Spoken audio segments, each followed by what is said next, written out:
प्रभु राम देव भगवान अल्लाह खुदा ईश आदि नाम एक ही शक्ति के हैं। वो कैसा है, कहां है, कैसे मिलता है, किसने देखा है? ये प्रश्नवाचक चिन्ह पूर्ण रूप से हटाने के लिए अवश्य सुनिए जगत गुरु तत्वदर्शी संत रामपाल जी महाराज के अमृत वचन सर्व पवित्र धर्मों के पवित्र शास्त्रों के आधार पर।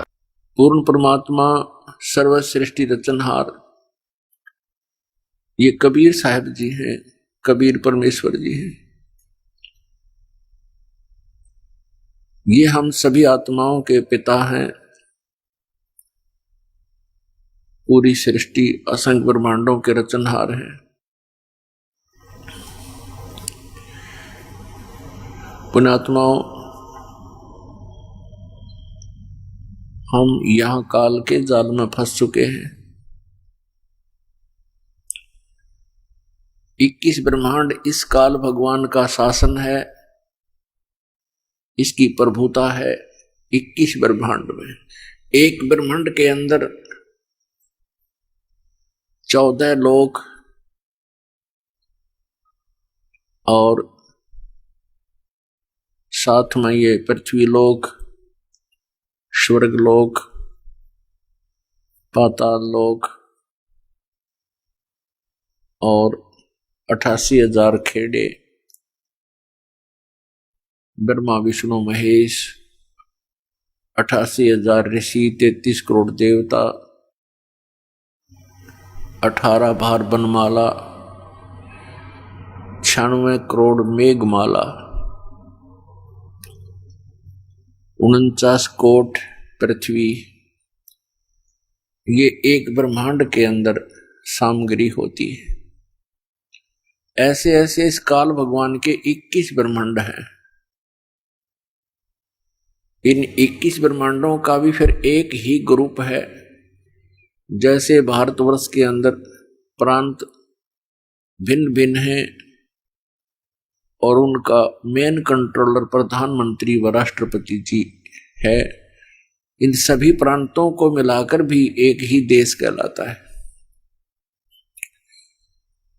ऐसे ही जानो, इस काल के 21 प्रांत हैं और ये कंट्रोलर है। इसको सरपुरुष भी कहते हैं। हम इस काल के लोक में अपनी गलती से आ गए। हम सतलोक में रहा करते थे, जहां पर जरा और मरण नहीं है।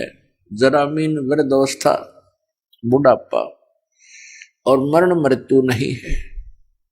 वहां पर किसी भी वस्तु का अभाव नहीं है। वहां कोई भी कार्य आपको नहीं करना पड़ता है। आपका शरीर ये 5 तत्वों से बना हुआ पुतला नहीं होता, एक तत्व से बना हुआ आपका शरीर होता है, जिसमें नाड़ी तंत्र नहीं होता है, जिसके कारण ना बीपी हाई होता, ना लो होता। वहां किसी भी पदार्थ का अभाव नहीं है। जो यहाँ की 4 मुक्तियां हैं, ये तो क्षणिक है, इनका तो अंत होता है।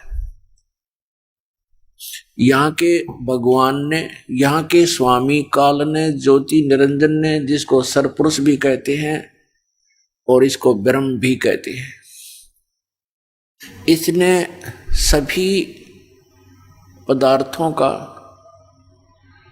और सभी व्यवस्था का सतलोक की नकल करके बनाया है। उसका प्रतिबिंब डाल रहा है। अब जैसे एक तो सोने का आभूषण हो, एक पीतल का हो, वैसा ही हो, लेकिन उसकी क्वालिटी और कीमत में दिन रात का अंतर होता है।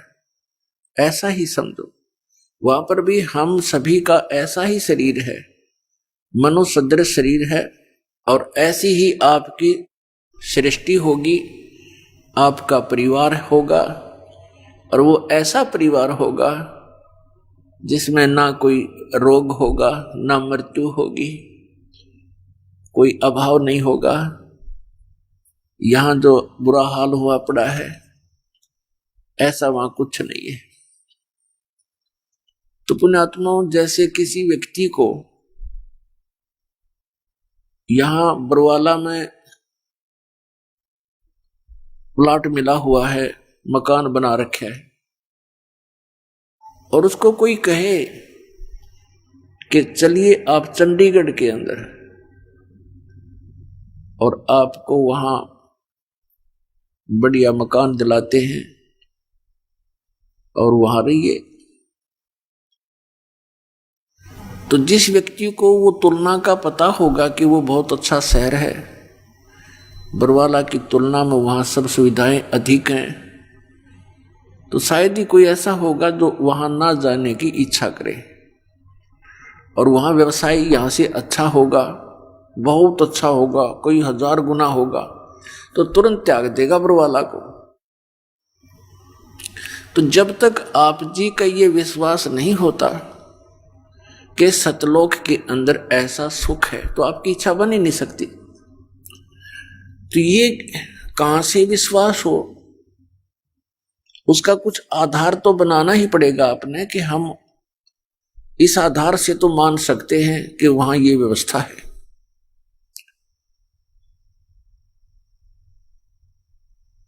अब उसके लिए काल ने एक जाल फैला दिया, ये काल के पंथ चालू कर दिए, राधा स्वामी पंथ, जय गुरुदेव पंथ, ये सच्चा सौदा डेरा धन धन सतगुरु पंथ, और जगमालवाड़ी और सिरसा वाला, ये दिनोद के अंदर, भिवानी के अंदर हरियाणा में ताराचंद जी ने वही राधा स्वामी ही पंथ का बीज बो रखा है। ऐसे ही कृपाल सिंह जी दिल्ली के अंदर सावन कृपाल मिशन, ब्यास के अंदर राधा स्वामी पंथ, आगरा के अंदर और भी बहुत गणे ठाकुर जी, पता नहीं कितने किए इन्होंने, काबली की करबोजी, ये सभी डुप्लीकेट पंथ हैं, काल के पंथ हैं, इनके 5 नाम काल के हैं। अब नाम से मोक्ष होगा, क्योंकि संत मता पूर्ण रूप से नाम पर आधारित है। तो नाम सच्चा हो तो मोक्ष होगा, नाम झूठा है तो मोक्ष नहीं होगा। तो इनके 5 नाम नकली हैं, काल के ही जाप हैं। जहां आशा ताबासा हुई, अब जहां की टिकट बनवा रखी है, जहाज तो वहीं जा छोड़ेगा आपको। तो इन्होंने काल की टिकट बना रखी है आपकी, और आप काल के ही जाल में रहोगे। तो इन्होंने क्या बताया है, एक निरंकारी पंथ है और एक ये अंसादेश पंथ है, जो सतपाल जी महाराज और ये प्रेम राउत, बाल योगेश्वर जी अमेरिका दीवनों के बहुत गुना प्रचार कर रखे। काबली की करता अपने आप उग जाया करे, ना बोन की जरूरत ना पड़ती, ना देखभाल की हो सकता। आम के पौधे लगा के देखो तो सब नकली पंथ हैं, मनमुखी साधनाएं हैं, निराधार उनके मंत्र हैं, किसी भी सदग्रंथ से मेल नहीं खाते, और कोई उनकी मर्यादा नहीं है, जिस कारण से भोले श्रद्धालु उनको परम संत मानकर उनकी शरण ग्रहण करके अपना जीवन नष्ट कर रहे हैं। ये क्या बताते हैं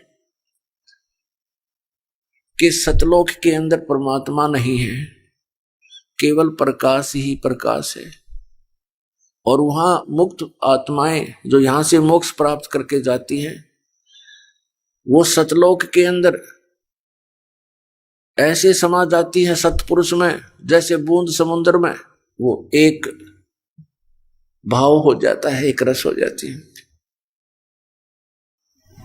बताओ। और इस आधार से भी करोड़ों प्राणी उनके पीछे लगे हुए हैं, उन्हें ये नहीं सोचा कि ये क्या कह रहे हैं, और निराधार व्याख्या बना रखी है। तो इसके लिए हमने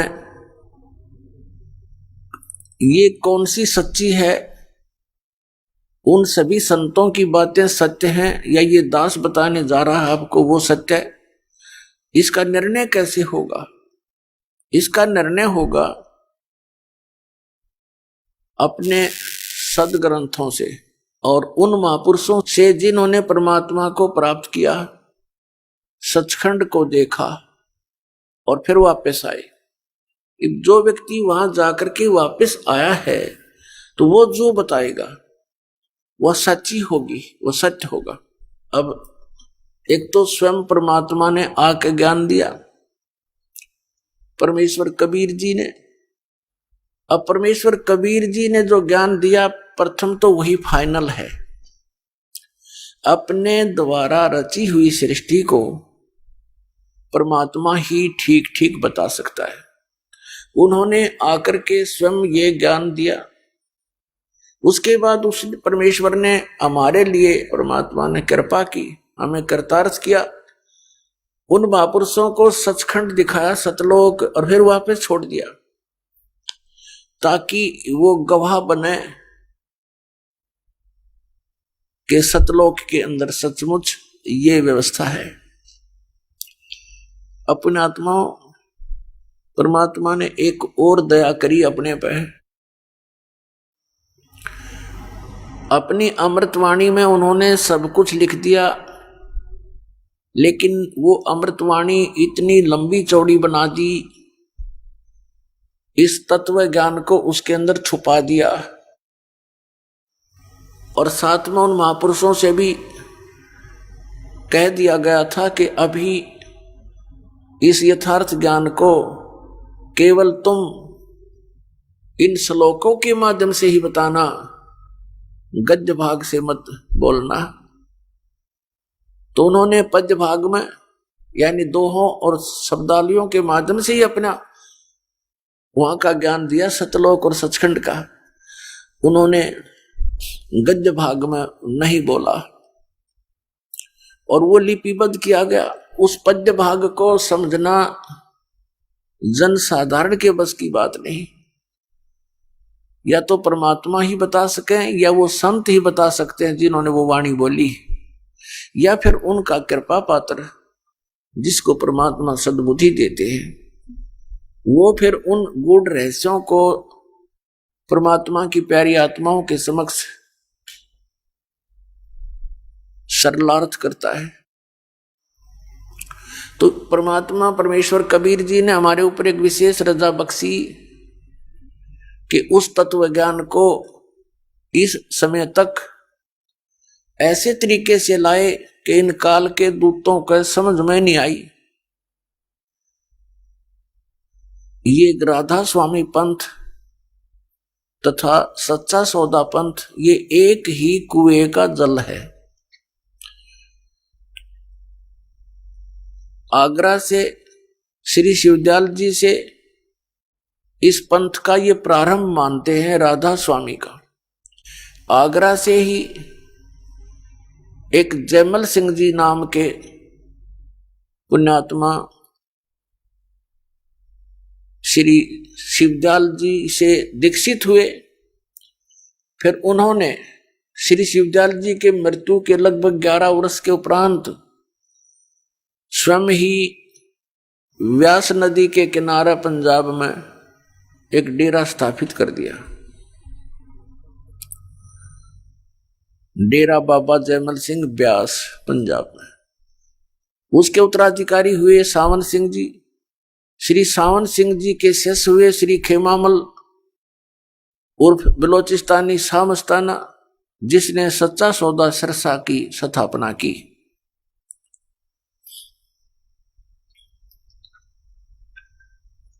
अपने आत्मा समझदार को संकेत ही बहुत है। इन महापुरुषों को सचखंड का कख भी पता नहीं ना, सतपुरुष के बारे में जानकारी, और इतना टोल जोड़ कर काल के मुंह में झोंक दिया। करोड़ों व्यक्ति फूंक दिए, इस काल के जाल में डाल दिए इन्होंने, और अब भी ना मानते। अब इनके गुरुओं ने एक मीटिंग की, राधा स्वामी, धन सतगुरु, जय गुरुदेव, इन सब ने मिलकर आगरा में। और उसमें उन्होंने पहले तो ये देखा कि क्योंकि उनके भक्तों की शिकायत गई कि जी आपके विषय में एक रामपाल संत ऐसे ऐसे बोलता है, वो तो बहुत गलत कह रहा है। उन्होंने मीटिंग की, हमारी यहां से सीडी ले गए वो, उन्होंने सीडी देखा और सबको वहां बुला लिया। 600 एकड़ जमीन किराए, पहली जनवरी की बात है 2012 में जनवरी में, और खड़ी फसल का मुआवजा दे दिया। और ये सब जगह मुनादी करवा दी कि सबने आना है, गुरुजी एक नवी गल दसेंगे। तो इस श्रद्धालु तो पहुंच जाते हैं, पता नहीं क्या फार्मूला और बताओगे भक्ति का। कई लाख व्यक्ति इकट्ठे हो गए, 600 एकड़ जमीन, उत्तराखंड जमीन, करोड़ों आदमी आ जाए उसमें। पहले तो उन्होंने डिस्कस किया कि रामपाल का क्या करें इसका। अब रामपाल का क्या करेंगे, पहले तो अपनी किताब न फूको इनने, जब रामपाल का करियो कि मैं करोगे थे। तुमने लिख रखी तुम्हारे प्रवचन तुम्हारा ही ज्ञान दास तो पढ़ के सुनावा है भाई, पुस्तक मोल ले रखी है, आप पढ़ो औरों को पढ़ाऊं, देखो ये महापुरुष ऐसा ज्ञान देते।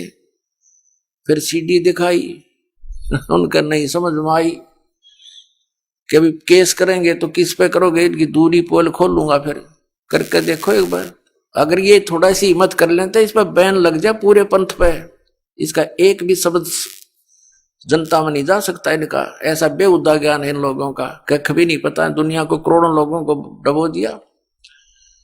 फिर उन्होंने नवी गल ये दसी सबको कि किसी की पुस्तक नहीं पढ़ना और किसी की सीडी भी नहीं देखना, वो नहीं लेना। ये नवी गल दस का सबका थपकी मार के भेज दिए।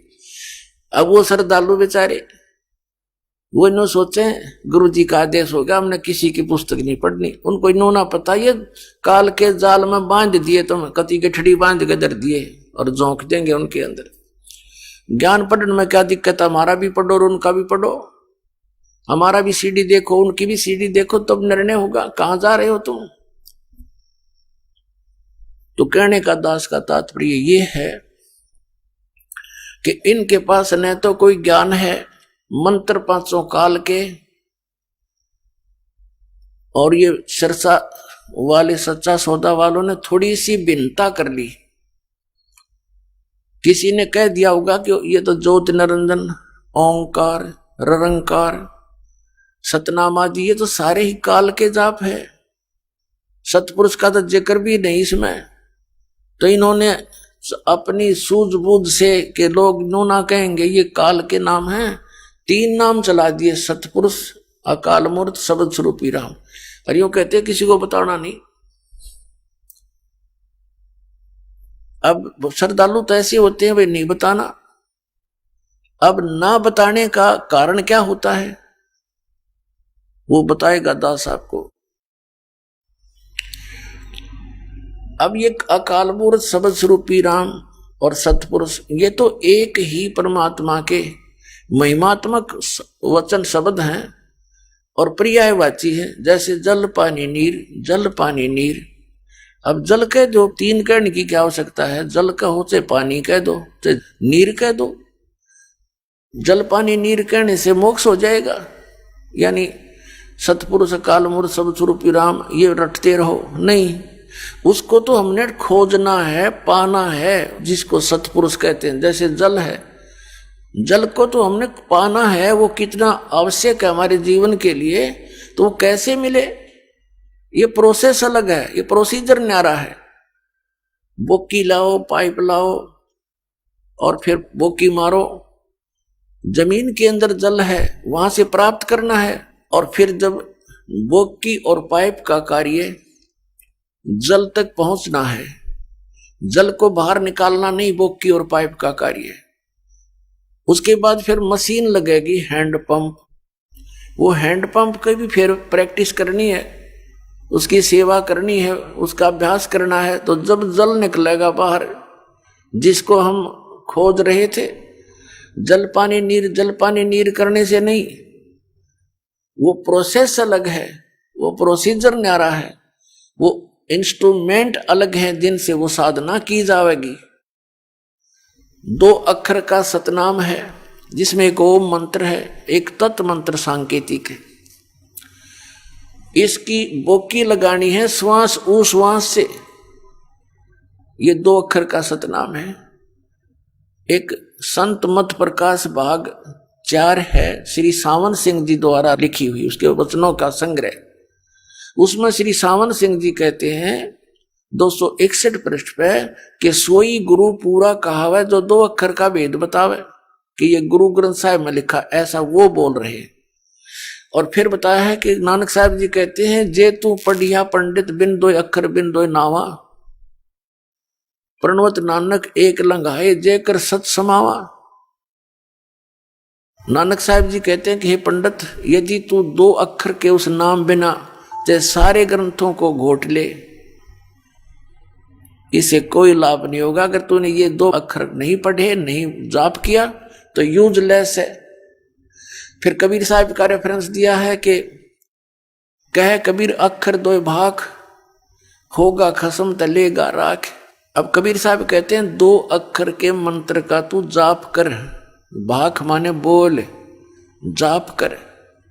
और यदि इन 2 अक्षर के नाम, ये सतनाम है, ये सतनाम जाप का नहीं है, ये 2 अक्षर का नाम सतनाम है।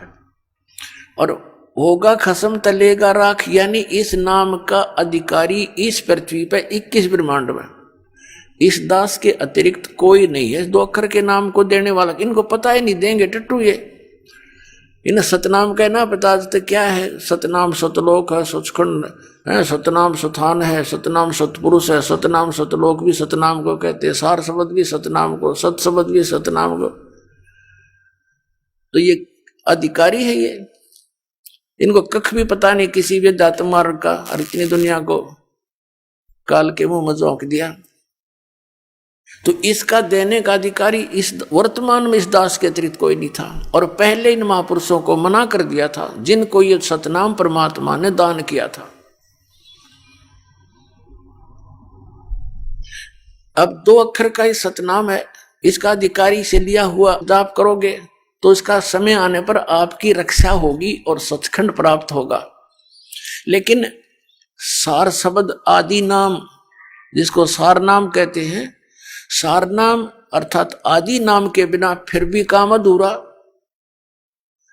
एक सतनाम, एक सार नाम। सतनाम में 2 अक्षर है, एक ओम, एक गुप्त। कबीर परमेश्वर जी कहते हैं कि सो हम शब्द हम जग में लाए, और सार शब्द हमने गुप्त छपाए। अब ये सार शब्द जो है, ये समझो हैंडपंप है। ये सार नाम हैंडपंप है। जैसे बोकी मार ली, पानी तक पाइप पहुंच गई, पाइप लोअर कर दी, डाल दी, फिर हैंडपंप लगाना पड़ेगा ऊपर, और फिर उसको ऐसे, उसकी भी वो भी जाप करने का है, वो भी जाप करना पड़ेगा। फिर वो जल पानी नीर प्राप्त होगा, वो सतपुरुष अकाल पुरुष शब्द स्वरूपी राम न्यो प्राप्त होगा। इस 3 मंत्र के जापते हैं, इस अकाल मूर्त शब्द स्वरूपी राम सतपुरुष, इससे नहीं। एक तो 2 अक्षर का सतनाम, और तीसरा वो आदि नाम सार नाम। तो श्वास के जाप करना पड़ेगा इस सतनाम का। एक वो मंत्र है, गुप्त है। और फिर उसके बाद ये दास आपको सार नाम देगा जब आपकी पाइप जल तक पहुंच जाएगी, तब ये सार नाम काम करेगा, अन्यथा करे नहीं। और कबीर सागर में स्पष्ट किया है कि परम संत जो होगा वो 3 बार में दीक्षा पूरी करेगा, 3 बार में दीक्षा देगा। आज तक जितने भी कबीर पंथी हैं, या जितने भी ये अन्य पंथ हैं, राधा स्वामी धन सतगुरु पंथ, ये सब एक ही बार में, इनके पास तो है वो एक आज्ञा पाठ है, नीम तल है। ये अकाल मूर्त शब्द स्वरूपी राम सतपुरुष, बस दे दिया जाओ। एक यो निरंकार ज्योति निरंजन ओंकार, ये तीनों चारों काल के नाम, और बात करें सतलोक जान की। इन्होंने स्वयं ही अपने पैर पर कुआड़ा मार लिया। कबीर परमेश्वर जी का एक शब्द है, करने नो दीदार महल में प्यारा है। वो शिवदयाल जी का समझ में आया ना, उसमें से इसने 5 नाम इसमत निकाल लिए ये, लेकिन वो ओरिजिनल नाम भी इसी मंत्र, इसी शब्द के अंदर है। मूल कमल का, नाभि कमल का, हृदय कमल का और स्वाद कमल का और कंठ कमल के, वह भी मंत्र इसमें है। वह ना इनका हाथ लगे, तो इनको पता ही नहीं, ना ये अधिकारी इन मंत्रों के देने के। शिवदयाल जी का जो फाउंडर ऑफ द राधा स्वामी पंथ है, उसका कोई गुरु नहीं, तो निगुरा आदमी पंथ चलावे। परमात्मा कबीर साहब कहते हैं, गुरु बिन माला फेरते, गुरु बिन देते दान, गुरु बिन दोनों निष्फल हैं, ते पूछो वेद पुराण। रामकृष्ण से कौन बड़ा, उन्हों भी गुरु कीन, 3 लोग के वेदनी गुरु आज्ञाधीन। तो इस प्रकार इन्होंने ये 500 नाम काल के जाप करते हैं। इन सतनाम का ये नहीं पता आज तक, हे भगवान ये क्या करने का है, खाने का है, पीने का है, ये कोई स्थान है या कोई नाम का जाप है। कहीं कहते हैं ये सतनाम असली राम है, सतनाम सचखंड है, सतनाम सचखंड को कहते हैं। कहीं कहते हैं सतनाम स्थान है, फिर सतनाम सतपुरुष भी सतनाम है, सतलोक भी सतनाम है, सारनाम भी सतनाम है, सार शब्द भी सतनाम है और सतनाम भी सतनाम है। हुआ भाई बांडे जो कि बांग पी का बोल लग रहा आदमी, अब बताते हैं हम सतलोक जाएंगे, सचखंड जाएंगे।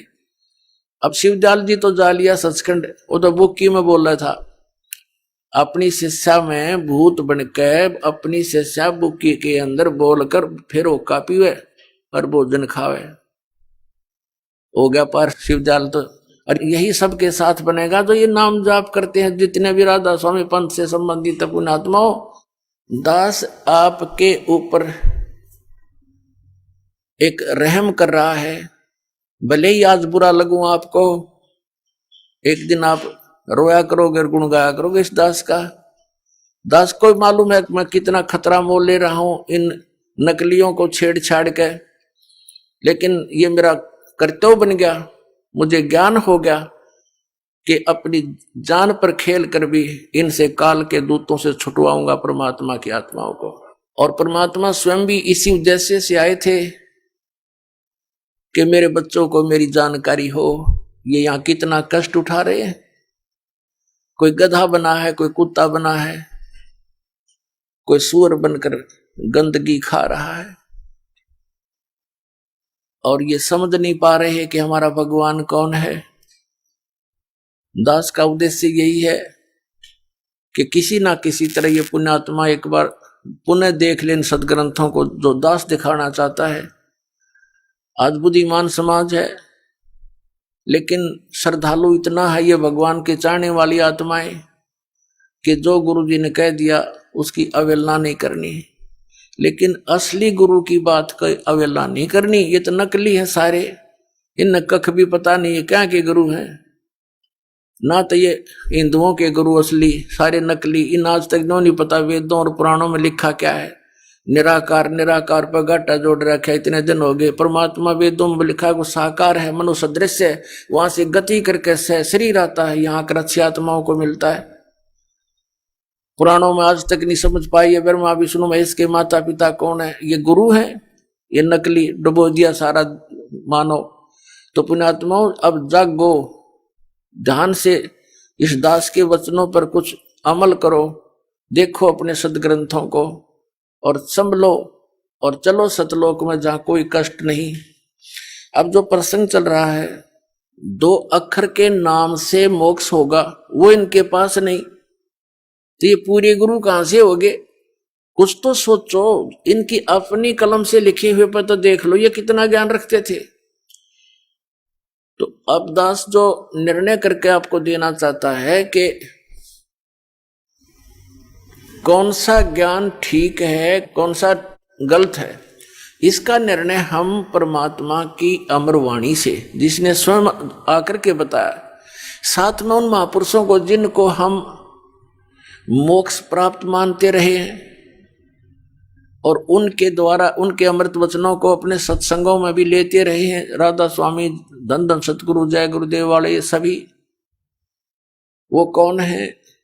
स्वयं परमेश्वर परम पूज्य कबीर परमेश्वर जी, आदरणीय धर्मदास साहिब जी, आदरणीय मलुकदास साहिब जी, आदरणीय नानक साहिब जी, आदरणीय दादू साहिब जी,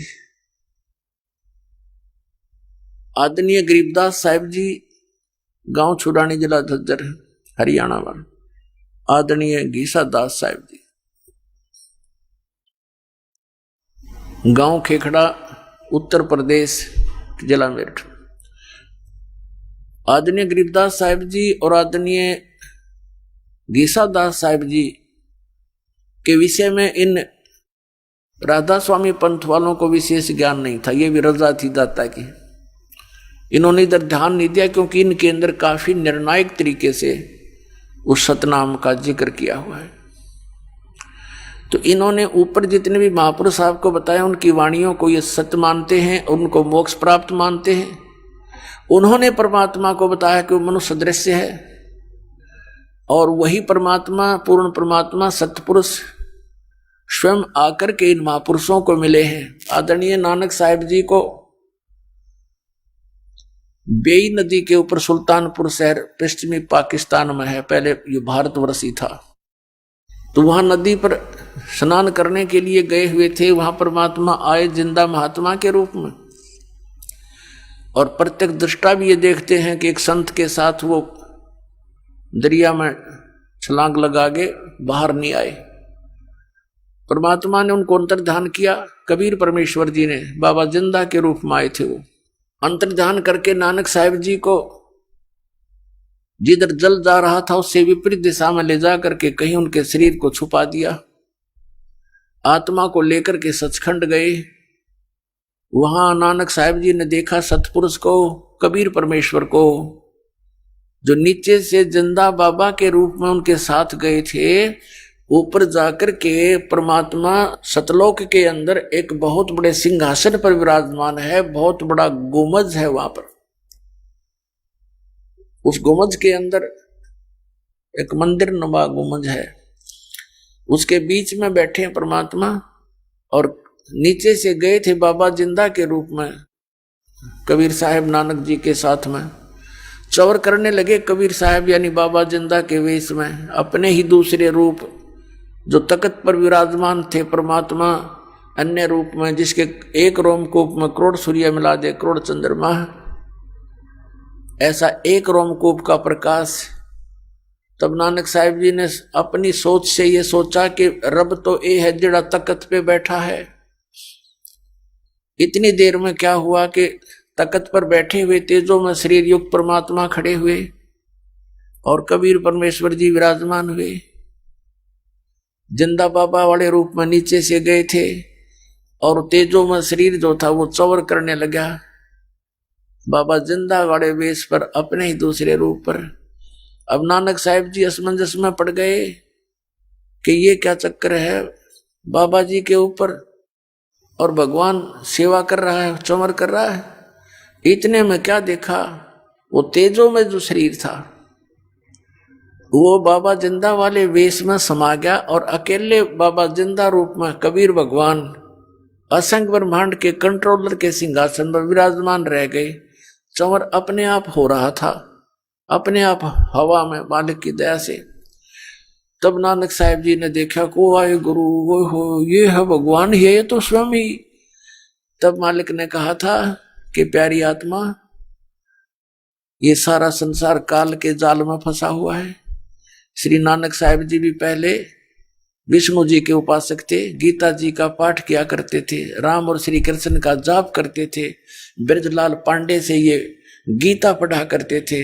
परमात्मा ने इनको वहां गीता के विषय में बताया कि गीता श्री कृष्ण जी ने नहीं बोला, वो तो काल ने बोला, और वो अपने से अन्य परमात्मा के विषय में कह रहा है, वो परमात्मा मैं हूं।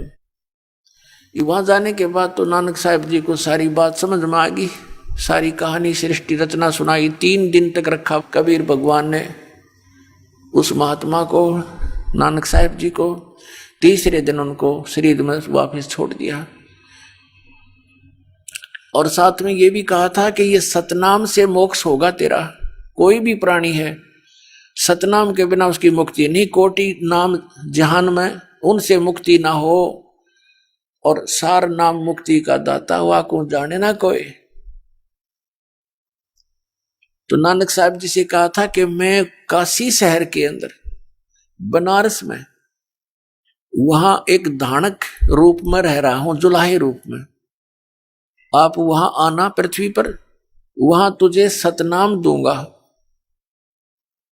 अब नानक साहब जी को और सारी बात समझ में आ गई कति 100%, क्योंकि ब्रह्मा विष्णु महेश से मिलवाया उनको। ब्रह्मा विष्णु महेश से पूछा कि आपकी आयु कितनी है, उन्होंने बताई हमारी इतनी आयु है। उसके बाद हमारी मृत्यु होगी, कहां जाओगे, पता नहीं कहां जाएंगे। उसके बाद नानक साहब जी गदगद हो गए, सचमुच हम तो डरे ढोरे थे। उनको फिर वापस छोड़ा, तीसरे दिन वापस आए। नौकरी करते थे एक नवाब के यहाँ, नौकरी त्याग दी और ऐसा ही वेशभूषा बना करके जिस रूप में परमात्मा मिले थे जिंदा महात्मा के रूप में, ऐसा ही चोला पैर के ऊपर, शरीर के ऊपर कपड़ा, और चल पड़े बनारस की तरफ। प्रथम उदासी माने संसार से विमुख होकर के, उदास होकर के परमात्मा की खोज और प्रचार के लिए वो चले। प्रथम उदासी उनकी बनारस की है। अब रास्ते में वो पूछते चले गए कि ये ज्ञान कहीं और भी किसी को है क्या नहीं। जो भी कोई साधु संत डेरा मिलता वहां जाकर के प्रश्न करते थे कि ब्रह्मा विष्णु महेश के माता पिता कौन है।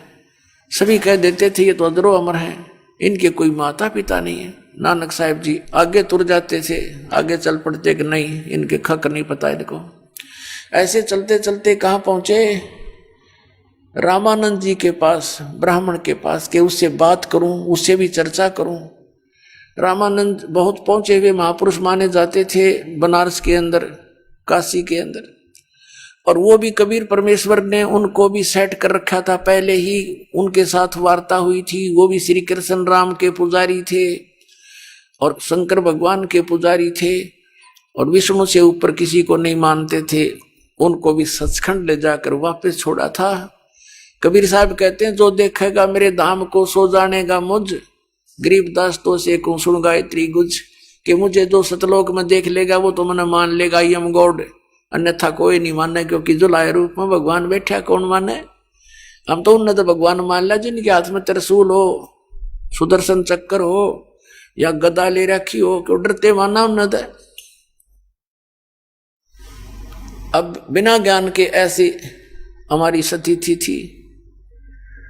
तो जब नानक साहब जी ने जाकर के रामानंद जी को छेड़ा, ज्ञान चर्चा के लिए कहा कि बताओ ब्रह्मा विष्णु महेश के माता पिता कौन है, तब श्री रामानंद जी ने कहा कि महात्मा जी इसी ब्रह्मा मैं फिरूंता जिस ब्रह्मा आप फिर रहे हो। मुझे मालूम नहीं था इस बारे में, लेकिन अब मुझे ज्ञान हो गया कि इनके माता पिता हैं। इनकी सही जानकारी अगर आपको चाहिए तो मेरे गुरु समझो या मेरे शिष्य समझो, क्योंकि उन्होंने मुझे प्रतिज्ञा दिला रखी है कि आप मुझे अपना शिष्य बनाए रखो, अन्यथा वो सारी सृष्टि के गुरु हैं, जगत गुरु हैं। और कबीर नाम के वो जुल्हा धानक वर्ण के अंदर आए हुए हैं, वो स्वयं परमात्मा है। अब नानक साहब जी ने कहा कि मुझे एक बार उनके दर्शन कराओ, मैं बात करूंगा उनसे। रामानंद जी ने अपना एक सेवक भेज दिया। मालिक को तो पता था वो प्यारी आत्मा आ रही है, रुक नहीं सकते इस ज्ञान से। जख्मी होने के बाद प्राणी घायल हो जाता है। नानक साहब जी पहुंचे जहां पर परमात्मा खड्डी में बैठ गए और कपड़ा बुन रहे थे। अब नानक साहब ने जाकर देखा कि ये परमात्मा तो सचमुच वही थे जो बेई नदी पर मिले मुको और सचखंड लेकर गए सारी सृष्टि के रचनहार, ये यहां भी आ गए। तब कहा था फाई सूरत मुल्क की वेश, ए ठगवाड़ा ठगी देश, खरा सियाणा बहुता बार, ये धानक रूप रहा करता। सभी आसपास के जुल्हे आकर इकट्ठे हो गए। एक पंजाब देश का पंजाबी आकर इस नीरू के पुत्र को भगवान बता रहा है। सभी हंस रहे हैं उंगलियां दे देकर मुख में कि इसको क्या पता, ये तो जुल्हा है, इसको भगवान बता रहा है।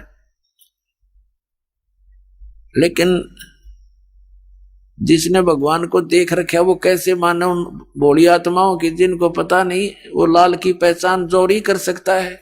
फिर नानक साहब जी ने कहा है, ये 24 पृष्ठ श्री गुरु ग्रंथ साहिब में महिला पहला की वाणी है कि एक सवान दोई सवानी नाल भौके भलकाई सदा बिहाल, ये कूड़ छुरा मुठा मुर्दार ये धानक रूप रहा करतार, तेरा एक नाम तारे संसार में एहो आस एहो आधार, ये धानक रूप रहा करतार। नानक साहब जी कह रहे तेरा एक नाम वो सतनाम तारे संसार, पूरे संसार को पार कर दे, और मैं भी उसी आस में उसी आधार से आपके पास आया हूं। और फाई सूरत मुल्क की वेश ए ठगवाड़ा ठगी देश, खरा सियाणा बहुता बार ये धानक रूप रहा करतार। वहां नानक साहब जी कह रहे हैं कि इसको तुम एक जुलाहा मत समझो, ये बहुत भार है, बहुत वजनदार है, इसमें बहुत कीमत है इसकी। ये ठगवाड़ा ठगी देश, ये सबको जो है ना धोखा दिए बैठा है, ये खुद परमात्मा है। लेकिन कौन माने? एक जौहरी एक इतने से 100 ग्राम 200 ग्राम के कंचे को, और कोई कहे ये 2 करोड़ का है, किसको यकीन हुआ? सोने भी ना देखो ये नए फूक एक तरफ। और जो उसको परख लेता है कि सचमुच ये लाल है, वो कहेगा ला मुझे दे, और लोग छुपा के भाग लेगा, कोई देख ना ले। तो ये वो तो लाल के पारखू बनाए परमात्मा ने पहले उन महापुरुषों को जो भगवान को पहचान सके। फिर उनका 771 पृष्ठ पर वाणी दर्ज है महिला पहला की। नानक साहिब जी ने कहा कि नीच जात परदेसी मेरा, छे नावे तल जावे और जाकी संगत नानक रेंदा, कैसे मोढ़ा पावे। तो पुण्यात्माओं, इन महापुरुषों ने जो सतीथि बताई भगवान को देखकर, वो साकार बताई। ऐसे ही वो परमात्मा लीला करता है। इसी प्रकार वो परमात्मा अपनी लीला के आधार से अपने स्वभाव अनुसार सभी महापुरुषों को मिलते हैं। जैसे ऋग्वेद मंडल नंबर 9 और सूक्त नंबर 1 मंत्र 8-9 में, ऋग्वेद मंडल नंबर 9 सूक्त 86 के मंत्र 26 और 27 में, ऋग्वेद मंडल नंबर 9 सूक्त 82 के 1, 2, 3 में, ऋग्वेद मंडल नंबर 9 सूक्त 96 के 16 से 20 में, ऋग्वेद मंडल नंबर 9 सूक्त 20 मंत्र 1 में, और भी अनेकों स्थानों पर ऋग्वेद मंडल नंबर 9 सूक्त 94 के मंत्र 1 में यह स्पष्ट किया है कि वो परमात्मा सतलोक में रहता है, ऊपर तीसरे मुक्ति धाम में, और वहां से गति करके यानी स्वयं चलकर आता है। बहुत स्पीडतें अत्यंत गतिशील पदार्थ के समान चलकर आता है, जैसे विद्युत या बिजली गिरती है, और वो बिजली किसी धातु विशेष पर ही गिरती है, आम अड़ंगे पर नहीं गिरती। तो ऐसे ही वो परमात्मा उन पुण्यात्माओं को ही पर अट्रैक्ट होता है, आकर्षित होता है, उनको ज्ञान से परिपूर्ण करने के लिए, उपदेश देने के लिए आता है। वो किन किन महापुरुषों से मिले, ये लीला उस परमात्मा की वेदों में वर्णित है। वो ऐसी क्रिया करता है, और जब वो परमात्मा 3 प्रकार से पूरे विश्व को संभाल रहा है, 3 सतिथि में। एक सतिथि में सतलोक में रहते हैं, जिस सतलोक में साकार रूप में मनुष्य दृश्य है, उनके एक रोमकूप में करोड़ सूर्य मिला दे करोड़ चंद्रमा, इतना एक रोमकूप का प्रकाश है। और वहां मुक्त हुए प्राणियों का, मुक्त हुई आत्माओं का शरीर 16 सूर्य जैसा तेजों में है। कर नैनो दीदार महल में प्यारा है, इस शब्द में परमेश्वर ने पूरा वर्णन दे रखा है। उसमें स्पष्ट बताया कि जो वहां पहुंच गई आत्मा सतलोक में, उसका 16 सूर्य जैसा तेज हो जाता है। अरिया ज्ञानी अनाड़ी के राधा स्वामी धन धन सदगुरु, ये सच्चा सौदा वाले, जय गुरुदेव वाले, कि वहां तो मुक्त आत्मा ऐसे मिल जाती है परमात्मा में, जैसे बूंद समुद्र में, समुद्र की बूंद समुद्र में मिली, उसी का रूप हो गया। ऐसे लतीफेदार बातें बनाकर दुनिया को भ्रमित करे। और उसमें उसी शब्द में लिखा है कि 16 सूर्य जैसा तेज में शरीर होता है जीवात्मा जो वहां मुक्त होकर चलेगी। और परमात्मा का शरीर का तेज और अत्यधिक है, उसके एक रोमकूप में करोड़ सूर्य मिला दे करोड़ चंद्रमा, इतना तेज है। तो इतनी ही पावर यानी शक्ति का अंतर है।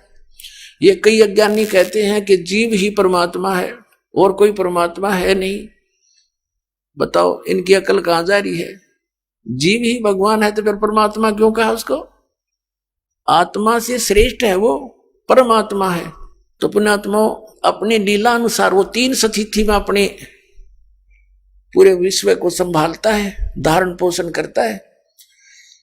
एक सतिथि में वो आते हैं प्रत्येक युग में, चारों युग में आए परमात्मा। सतयुग में सत सुकृत नाम से प्रसिद्ध हुए, त्रेता में मुनिंदर नाम से, द्वापर में करुणामय नाम से, और कलयुग में कबीर नाम से। प्रत्येक युग में एक लीला ऐसी करते हैं कि सतलोक से चलकर आते हैं गति करके, बाहर जंगल में सरोवर के अंदर कमल के फूल के ऊपर वन में आकर के वो वहां शिशु रूप धारण कर लेते हैं। जल के ऊपर निवास करने के कारण परमात्मा को नारायण कहा जाता है। वहां से पूर्व परमात्मा के संस्कारी हंस होते हैं, वो निसंतान दंपति उनको उठा ले जाते हैं। और धीरे धीरे वो फिर क्या होता है कि कुछ दिन वो भगवान कुछ भी आहार नहीं करते शिशु रूप में, तो उनके लिए प्रेरणा होती है किसी ना किसी माध्यम से, परमात्मा प्रेरणा करते हैं। कंवारी गाय लाई जाती है, कंवारी गाय, और कंवारी गाय फिर दूध देती है। उस कंवारी गाय के दूध से भगवान की नवजात शिशु रूप में प्रकट परमात्मा की परवरिश की लीला की जाती है। और धीरे धीरे बड़े होते ही 5-4 वर्ष की आयु में ही वो अपने ज्ञान का प्रचार शुरू कर देते हैं, जिस उद्देश्य से वो आते हैं। और एक जन साधारण की तरह क्रिया करके अपना निर्वाह करके दिखाते हैं। एक सिंपल से मकान में रहते हैं, झोंपड़ियों में, और ये दिखाना चाहते हैं कि तुम मेरे अनुसार रहो, ऐसी भक्ति करो, तुम्हें सतलोक मिलेगा। यहाँ तो तुम स्टूडेंट हो, और स्टूडेंट विद्यार्थी अगर कॉलेज में ही सुख ले लिया तो आगे सदा दुखी होता है वो। और बच्चे को चाहिए वहां संघर्ष करके पढ़ के, उसको पढ़ेगा कॉलेज में, स्कूल में, और नौकरी मिलेगी फील्ड में। ऐसे ही ये पृथ्वी तो ये विद्यालय समझो, और आपको जो मनुष्य शरीर मिला है ये ड्रेस है विद्यार्थी की। जितने भी मानव शरीरधारी प्राणी हैं ये सभी परमात्मा पाने योग्य संस्कारी हैं, इतने अच्छे नंबर हैं इनके।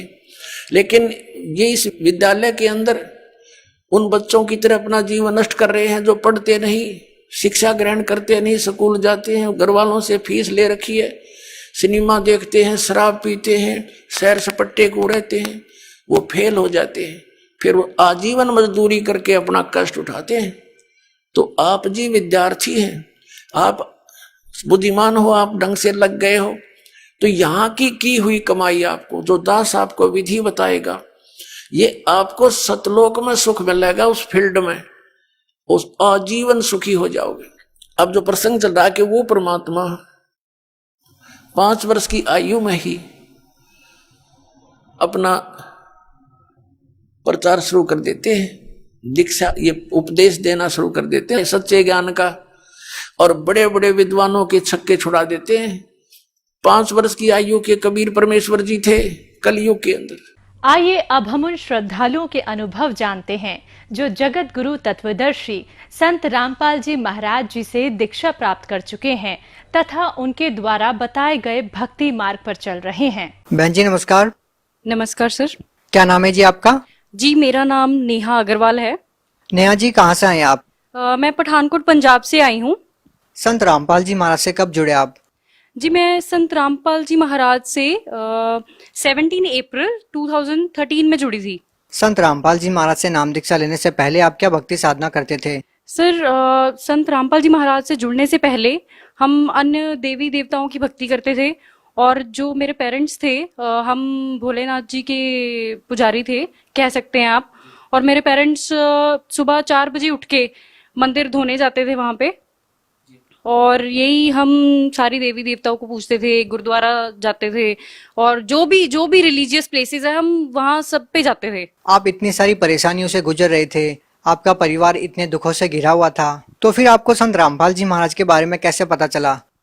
जी संत रामपाल जी महाराज के बारे में मेरे फादर गए थे, कुरुक्षेत्र मेला था वहां पे, तो वहां पे उनको कुछ बच्चे सेवा कर रहे थे ज्ञान गंगा पुस्तक की, तो वहां से उनको ज्ञान गंगा पुस्तक मिली थी और घर ले जाके मेरे फादर ने ज्ञान गंगा पुस्तक पढ़ी और उसमें जो जो लिखा था उन्होंने ग्रंथों से मैच किया कि ये कैसे, मतलब जो भी लिखा है, पहले तो वो बड़े अमेज्ड हुए बातें पढ़ के कि लिखा क्या क्या हुआ है, जो कि हमारे ग्रंथों में लिखा है। गुरु नानक देव जी ने रहस्य बताया है कि वो परमात्मा कौन है जो उनको मिले थे, जो उनको बेई नदी पे मिले थे, और जो भी परमात्मा के बारे में ग्रंथों में वर्णन किया हुआ है वो सारा, तो मेरे फादर ने सारा कुछ मैच किया और उन्होंने नामदान ले लिया। आप भक्ति कर ही रहे थे पहले, तो फिर आपने संत रामपाल जी महाराज से नाम दीक्षा क्यों ली? सर ठीक है, हम भक्ति कर ही रहे थे पहले, और वैसे तो अकॉर्डिंग टू मी मेरा ऐसा कुछ नहीं था कि मैं कभी अपनी लाइफ में गुरु बनाऊंगी, क्योंकि मुझे ऐसा लगता था कि वो भी तो हमारे जैसे इंसान ही होते हैं, वो भी एक नॉर्मल पर्सन ही है, उनमें ऐसा क्या खास है। मुझे ऐसा लगता था कि मेरे फादर जो हैं, क्योंकि सबसे पहले मेरे फादर जुड़े थे संत रामपाल जी महाराज से, और उन्होंने नाम दीक्षा ली थी 2008 और 9 में, आई गेस उनको ज्ञान गंगा पुस्तक मिली थी, कुरुक्षेत्र मेले में वो गए थे, तो उस दौरान उन्होंने ज्ञान समझा और उन्होंने नाम दीक्षा ली। बट जब वो घर पे आते थे, हमें बताते थे, हमें कुछ नहीं पता लगता था, और मेरा इस चीज में बिल्कुल भी इंटरेस्ट नहीं था कि मैं ऐसे साधारण इंसान को, तो ऐसा कुछ नहीं था। नहीं, आप ऐसा क्यों मानते थे कि संत रामपाल जी महाराज साधारण इंसान है? आपके क्या थॉट्स थे उस टाइम पर? देखिए, मुझे ऐसा लगता था कि इंडिया में इतने सारे गुरु हैं, ठीक है, तो वैसे ही संत रामपाल जी महाराज है, वो भी एक नॉर्मल इंसान है, तो मुझे तो ऐसे ही लगता था, मुझे उनमें कुछ खास नहीं लगा, क्योंकि ना ही मैंने उनका ज्ञान कभी सुना था, ना ही मैंने उनको देखा था कभी, ना ही मैंने उनके बारे में कोई नेम सुना था, ठीक है। तो आपको संत रामपाल जी महाराज खास नहीं लगे, इसीलिए आप संत रामपाल जी महाराज को एक आम इंसान मानते थे। आपको संत रामपाल जी महाराज खास कब लगे? जी, मुझे संत रामपाल जी महाराज खास तब लगे, उसमें एक लंबी स्टोरी है, जो कि हमारा घर इतना बर्बाद हो चुका था, हमारा घर इतना बर्बाद हो चुका था कि मैं आपको बता नहीं सकती। हाँ, इट वाज 2008 कि मेरे फादर जो थे, उनके कोई फ्रेंड थे, ठीक है, वो आपस में बिजनेस डीलिंग करते थे, तो जिस दौरान क्या होता था कि हमने उनको सैलरी पे रखा हुआ था, मेरे फादर ने उनको सैलरी पे रखा हुआ था कि आप सारा हमारे ऑफिस का देखेंगे, तो ठीक है, वो काफी अच्छा चलता रहा। बट एक मोमेंट ऐसा आया कि उन्होंने मेरे फादर को चीट किया, एंड उसी दौरान उन्होंने उनपे ब्लैक मैजिक किया, और उस दौरान क्या हुआ, मेरे फादर थोड़े अंडर डिप्रेशन आ गए और वो घर से चले गए, और ये सिलसिला 6 साल तक चला। ये मतलब हमने इतने दुख देखे इन 6 सालों में, इतने फाइनेंशियल क्राइसिस हमारे ऊपर आए हैं, और जो भी हमारी इन्वेस्टमेंट थी, हमारा टोटल बिजनेस लॉस हो चुका था, और इस दौरान मेरे फादर बहुत ही अंडर डिप्रेशन हो गए थे, और जो भी हमारी इन्वेस्टमेंट्स थी, हमारे पास गोल्ड था, वो भी हमने सेल आउट कर दिया, हमारे पास जो भी गाड़ियां वगैरह जो भी था हमारा, हम सब ग्राउंड लेवल पे आ गए थे, हम पूरी तरह से बर्बाद हो गए थे। तो जब संत रामपाल जी महाराज का मैंने नामदान लिया था, तो मैंने नामदान लिया, मेरे फादर ने ही हमें घर पे आके बताया था, पहले तो हम मानते नहीं थे। आप ये बताइए, संत रामपाल जी महाराज से नाम दीक्षा लेने वाले हर श्रद्धालु को कुछ न कुछ लाभ जरूर होते हैं। आपका परिवार जब इतनी सारी परेशानियों से गुजर रहा था, इतनी सारी फाइनेंशियल प्रॉब्लम आपको थी, तो उन परेशानियों से आपको कैसे छुटकारा मिला? सर, जब हमने नामदान लिया और हमें नहीं पता क्या हुआ, क्या था, बस हमने सिर्फ भक्ति की, जो संत रामपाल जी महाराज ने हमें मंत्र दिए, हमने सिर्फ वो सच्चे दिल से वो मंत्र जाप किए, और हमारी मुसीबतें डे बाय डे कम होती गई। नेहा जी, क्या करते हैं आप? मैंने बैचलर्स इन साइंस किया है, and currently I am preparing for banking and other competitive exams. देखिए, आप एजुकेटेड हैं, क्या आप मानते हैं कि आज के इस आधुनिक युग में, कंप्यूटर के युग में, क्या इस जमाने में आप विश्वास करेंगे इन बातों पे कि किसी संत के आशीर्वाद देने से या किसी संत की किताब पढ़ने से कोई बीमारी दूर हो सकती है या कोई नशा छोड़ सकता है? जी, पहले तो नहीं था, पर जैसे ही संत रामपाल जी महाराज से मैंने नाम दीक्षा ली है, तब से मेरे को दृढ़ विश्वास हो गया है कि पृथ्वी पे अगर संत है तो वो संत रामपाल जी महाराज हैं, और अगर किसी भी प्रॉब्लम का सॉल्यूशन कोई कर सकता है तो वो संत रामपाल जी महाराज ही कर सकते हैं, और कोई नहीं कर सकता, whether it is related to your health और एनीथिंग एल्स। नेहा जी, यदि संख्या के आधार पर किसी संत की पहचान हो तो शायद हिंदुस्तान में ऐसे बहुत सारे संत हैं जिनके लाखों की संख्या में फॉलोवर्स हैं। आप संत रामपाल जी महाराज को कहाँ पाते हैं? जी नहीं, बिल्कुल भी नहीं। अगर हम कहें कि किसी के फॉलोअर्स बहुत ज्यादा हैं और वही सही हो सकता है, ऐसा नहीं हो सकता। बिकॉज हमें राइट पाथ फॉलो करना है, हमें ये नहीं देखना है कि क्राउड कहाँ पे है। ठीक है, we don't have to follow the crowd, we have to follow the right path and which is shown by Sant Rampal जी महाराज। नेहा जी, हम देखते हैं कि बहुत सारे ऐसे संत हैं जो कहते हैं कि पाप कर्म नहीं करते, पाप कर्म तो भोगने से ही समाप्त होते हैं, जबकि संत रामपाल जी महाराज जी अपने सत्संग प्रवचनों में कहते हैं कि पाप कर्म कर सकते हैं। दो संतों की बातों में विरोधाभास क्यों है? सर देखिए, जो संत कहते हैं कि साधना से पाप कर्म नहीं कट सकते, इसका मतलब ये है कि उनके पास सच्ची भक्ति नहीं है, इसलिए उनकी थिंकिंग ऐसी है। क्योंकि हमारे गुरु संत रामपाल जी महाराज ने तो ये कहा है कि सच्ची साधना से पाप कर्म कट सकते हैं। किस आधार पर संत रामपाल जी महाराज कह रहे हैं कि भक्ति करने से पाप कर्म कट जाते हैं? सर, संत रामपाल जी महाराज ने वेद और शास्त्र खोल खोल के दिखा रहे हैं वो सबको। गीता, कुरान, बाइबल, गुरु ग्रंथ साहिब सब में प्रमाण दे रहे हैं कि वो परमात्मा कौन है जिसने 6 दिन में सृष्टि रची और 7वें दिन जाके तख्त पे जा विराजे। मेरा प्रश्न इन धर्मगुरुओं से ये है, नकली धर्मगुरुओं से ये है कि वो कहते थे कि आपके पाप कर्म है, ये जो आपको दुख है ये आपके पाप कर्म है जो आपने किए हैं, ये तो कभी कट ही नहीं सकते।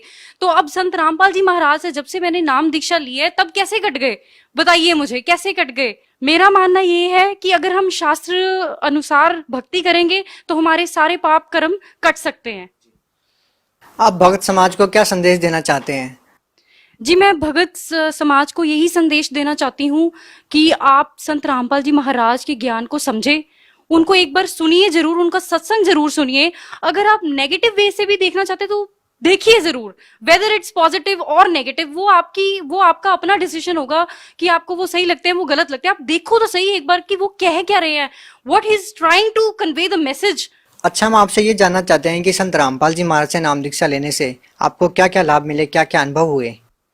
जी, सबसे बड़ा लाभ संत रामपाल जी महाराज से नाम दीक्षा लेने के बाद तो हमारा ये था कि हमारा घर जो नरक बन गया था वो पूरी तरह से संत रामपाल जी महाराज ने स्वर्ग बना दिया है। आज की डेट में हमारे घर में पूरी शांति है, हर तरीके के लाभ परमात्मा ने हमें दिए हैं, वेदर इट इज इकोनॉमिकली और हेल्थ इश्यूज हो, कोई भी हो। जो मेरे ब्रदर थे वो काफी ड्रिंक वगैरह करते थे और नशा भी करते थे थोड़ा बहुत, और वो भी परमात्मा की दया से उन्होंने छोड़ दिया है। जो श्रद्धालु संत रामपाल जी महाराज से नाम दीक्षा लेना चाहते हैं वो उनसे नाम दीक्षा कैसे ले सकते हैं?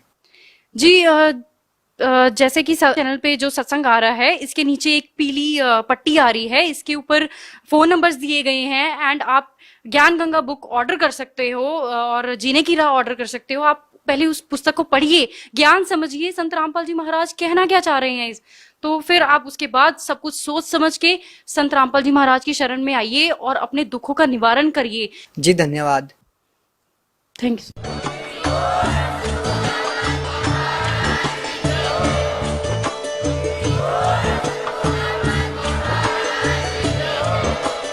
आप सुन रहे थे जगत गुरु तत्वदर्शी संत रामपाल जी महाराज जी के मंगल प्रवचन। अधिक जानकारी के लिए विजिट कीजिए हमारी वेबसाइट www.jagatgururampalji.org। संत रामपाल जी महाराज जी के शुभ आशीर्वाद से पूरे विश्व भर में 500 से भी ज्यादा नाम दीक्षा केंद्र हैं, जिन पर संत रामपाल जी महाराज जी द्वारा ऑनलाइन निशुल्क नाम दीक्षा दी जा रही है। अपने नजदीकी नाम दीक्षा केंद्र का पता करने के लिए संपर्क करें 8222880541।